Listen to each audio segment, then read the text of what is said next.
کہانی کے پہلے پارٹ میں آپ نے دیکھا کہ کیسے آرو جو کہ ایک معصوم سا کالج اسٹوڈنٹ تھا وہ ایک لڑکی ساحل کے پیار میں پڑ گیا. کیسے ڈاکٹر ساحل نے آرو کی معصومیت کا فائدہ اٹھا کر اسے سیکس چینج سرجری کرنے پر مجبور کیا. اسے شادی کا وعدہ کر کے برتھ ڈے پارٹی کے بہانے ہوٹل بلایا. اب آپ کہانی کے اس پارٹ میں دیکھو گے کہ کیا آرو ڈاکٹر ساحل کی رکھی ہوئی برتھ ڈے پارٹی میں جائے گا یا نہیں. میں ہوشان اور آپ دیکھ رہے ہو لو وداؤٹ لیبلز. آرو کو اس بات کا اب احساس ہو گیا تھا کہ ڈاکٹر ساحل اس کے ساتھ کچھ غلط کرنا چاہتا ہے، لیکن اب وہ اس جال میں کافی بری طرح سے پھنس چکا تھا. خود کو سمجھانے کے باوجود وہ ہوٹل اس امید میں چلا گیا کہ شاید وہ جو یہ سب سوچ رہا ہے حالات اسے برعکس ہو. اس نے جو پیسے سرجری کے لیے ادھار لیے تھے وہ ان پیسوں کو بھی چکانا چاہتا تھا.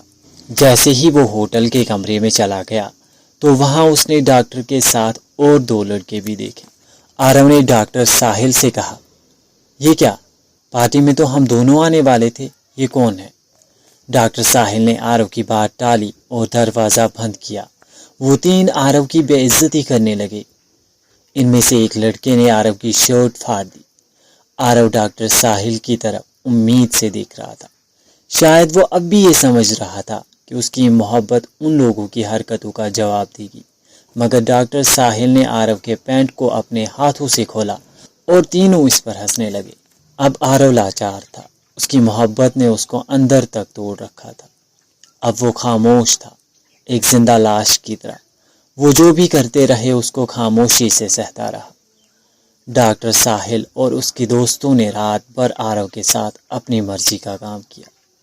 کبھی کوئی آگے سے کرتا تو کوئی پیچھے سے. وہ اب ٹوٹ چکا تھا.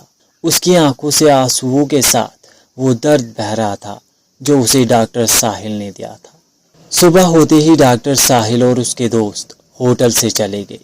وہ اپنے پیچھے آرو کے لیے وہ درد چھوڑ کر چلے گئے تھے جو شاید مرنے کے بعد ہی ختم ہوگا.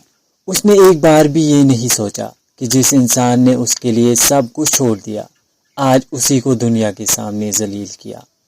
ایک طرف اب آرو کو ڈاکٹر ساحل کی بے وفائی، دوسری طرف اس نے جن سے پیسے لیے تھے وہ اس کو پیسے لوٹانے کو کہہ رہے تھے.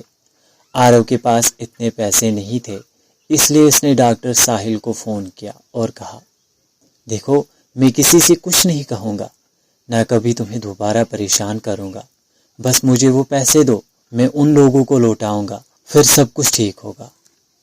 لیکن ڈاکٹر ساحل نے روکھے انداز میں کہا، نہ میں نے تمہیں سرجری کے لیے فورس کیا، نہ پیسے ادھار مانگنے کو کہا، تمہیں خود عورت بن